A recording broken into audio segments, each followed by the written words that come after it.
ছিল আপনার একটি ভিডিও ভাইরাল করা হয় এবং সেই ভিডিও নিয়ে বিপুল বিতর্ক হয়। আজকের আপনার সেই ফুটপাথবাসীর হাতে লাঠি পেতে দিলেন, কোথাও গিয়ে কি বার্তা দিলেন যে সরকার ফুটপাথবাসীর বিরুদ্ধে নয়? না, ফুটপাতে যারা থাকে তাদের বিরুদ্ধে আমরা নই।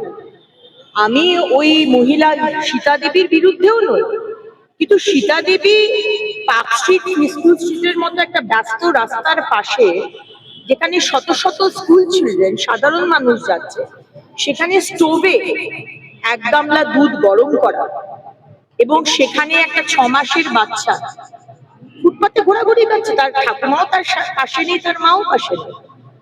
তো এইটার আমি বিরোধিতা করেছি। হয়তো আমি আবারও বলছি, আমি প্রচন্ড রেগে গেছিলাম, তো আমি ভীষণ মন থেকে রাজনীতিটা করি, তাই অত ভেবে চিন্তে আমি কথাটা বলি না।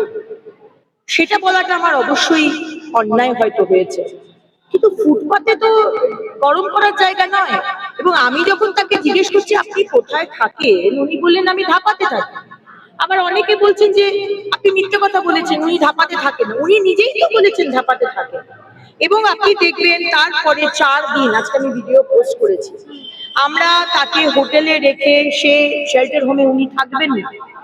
ওনার এক মেয়ে শেল্টার হোমে ছিল, কিন্তু উনি বলছেন আমি শেল্টার হোমে থাকবো না, অথচ সুন্দর শেল্টার হোম। ঠিক আছে, শেল্টার হোমে থাকবেন না, 4 দিন ধরে বাড়ি খুঁজে খুঁজে এই এলাকায় থাকবেন না, ওই এলাকায়। ওনার কিছু পছন্দ ছিল, আর উনি পার্ক স্ট্রিটের কিছু বাড়িতে অফিসে কাজ করেন। আমাদের কার্যকর্তা একটি হোটেলে তার চাকরিও দিয়ে দিয়েছে, সেখানে তিনি কাজ করবেন। তারপরে একটি বাড়ি ঠিক করা হয়েছে, গতকাল রাত্রে তাকে সেখানে শিফট করিয়ে দেওয়া হয়েছে এবং তিনি ধন্যবাদ জানিয়েছেন মাননীয় মুখ্যমন্ত্রীকে, যে মাননীয় মুখ্যমন্ত্রী যা কথা রেখেছে, আমাদের সরকার যা কথা দেয়, সংকল্প পত্রে বলুন আর মুখে বলুন, আমরা সে কথা রাখি। শেল্টার হোম নিয়ে একটা অনেকের মধ্যে, অনেকে যারা ফুটপাথ বাসী তাদের মধ্যে একটা অনীহা কাজ করে, এইটাকে আপনারা কি করে শেল্টার হোমে তাদেরকে পাঠাবেন? দেখুন, আজকে 50 বছর কংগ্রেস, লেফট এবং তৃণমূল তারা কি করলো? আমাদের একটু সময় দিন, আমরাও প্রধানমন্ত্রী আবাস যোজনার বাড়ি করবো, দেবো তাদেরকে। স্লাম রিহ্যাবিলিটেশন যে প্রোগ্রাম আছে, স্লামদের উঠিয়ে সেখানে টাওয়ার বানানো, কিছু টাওয়ার বিক্রি হবে, কিছু টাওয়ার স্লাম ডুয়েলার্সদের দেওয়া হবে, সেগুলো ব্যবস্থা হবে। কিন্তু সেটা 3 মাসে হবে না, তার জন্য সময়। We have the intention. আগের সরকারটা শুধু রাজনীতি করেছে, কেউ তো উঠিয়ে নিয়ে গেল না।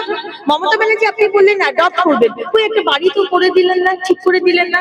কুণাল বাবু আপনি তো এত কথা বললেন নাকি দুধের প্যাকেট আর কিছু টাকা দিয়ে গেছেন, কেন টাকা দেবেন কেন? বাড়ি ভাড়া করে, আমাদের মতো আমরা বাড়ি ভাড়া করে তাকে উঠিয়ে দিয়েছি, তাহলে আপনি সেখানে সেরকম করতে পারেন? আপনারা আসলে কিছু করেননি, করতে চানও না, আপনারা শুধু রাজনীতিটা ভালো করতে পারেন। গতকালের ঘটনায় অভিষেক ব্যানার্জি হাইকোর্টে মামলা দায়ের করেছেন পুরসভার বিরুদ্ধে অতি সক্রিয়তার মামলা, এবং একই সঙ্গে পুর কমিশনার স্মিতা পান্ডের বিরুদ্ধেও মামলা দায়ের করেছেন। আজকে শুনানির জন্য আর্জি জানিয়েছেন। মামলা করতেই পারেন, আমাদেরও উকিল আছে, আমরাও মামলা করবো। দেশে তো গণতান্ত্রিক অধিকার আছে মামলা করার, আদালতে যাওয়ার। এর আগেও তো বহুবার অভিষেক ব্যানার্জি আদালতে গেছেন এবং আদালতের কাছে থাপ্পড় খেয়েছেন। তো এবারেও দেখা যাক। পুর কমিশনার পুরোর আমাদের মিউনিসিপ্যালিটির এগেনস্টে আপনি যদি করেন, আমরাও তো এমনি তো আর উইদাউট এনি রিজন তো আপনাকে করছি না। কোর্টে দেখা হবে, আদালতে দেখা হবে, কিন্তু ইলিগাল কাজ করতে দেবো না।